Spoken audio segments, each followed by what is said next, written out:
क्या हमारी हद से बढ़ी हुई कोशिशें हमें सब्र की हिकमत भुला देती हैं? हज़रत सादी एक नौजवानी की याद सुनाते हैं जो इस सवाल को रोशनी में लाती है।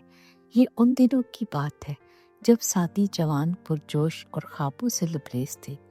उनके दिल में एक ही तड़प थी, जल्द से जल्द मंजिल तक पहुंचना। एक सुबह वो सफ़र पर रवाना हुए। हवा ताज़ा थी, सूरज अभी उफ़क़ पर नमोदार हुआ था। सादी के कदम तेज थे और दिल में जज्बा मुइज़्ज़न। गांव और खेत पीछे रह गए, वक्त का होश ना रहा। 2 दिन का सफ़र वो एक दिन में तय करना चाहते थे। दोपहर तक थकन ने जिस्म को जकड़ना शुरू कर दिया, मगर वो ना रुके। जब शाम ढली तो जिस्म बोझल हो चुका था। एक पहाड़ी के साए तले उन्होंने हार मान ली और ज़मीन पर लेटे और फौरन नींद की आगोश में चले गए। इसी रास्ते पर एक बूढ़ा मुसाफिर भी चल रहा था। उसकी चाल आहिस्ता लेकिन मजबूत थी। जब उसने सादी को तन्हा सोते देखा तो परेशान हो गया।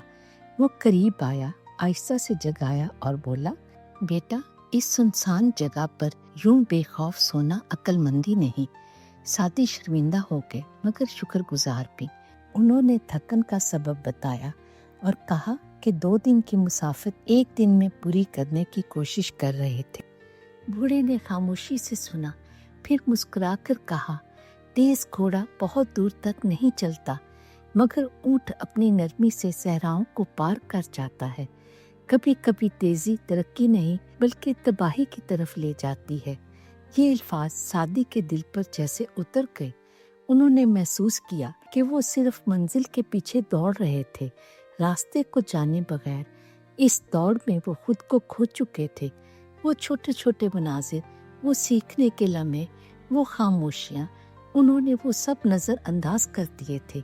बूढ़े ने पेशकश की कि वो दोनों इकट्ठे सफ़र करें, आराम से बातें करते हुए। सादी ने हाँ कर दी।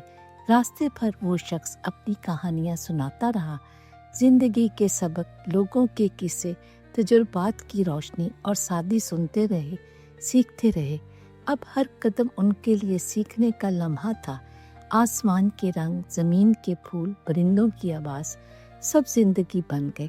सादी ने सीखा कि सफ़र सिर्फ मंजिल तक पहुंचने का जरिया नहीं बल्कि खुद जिंदगी का हिस्सा है।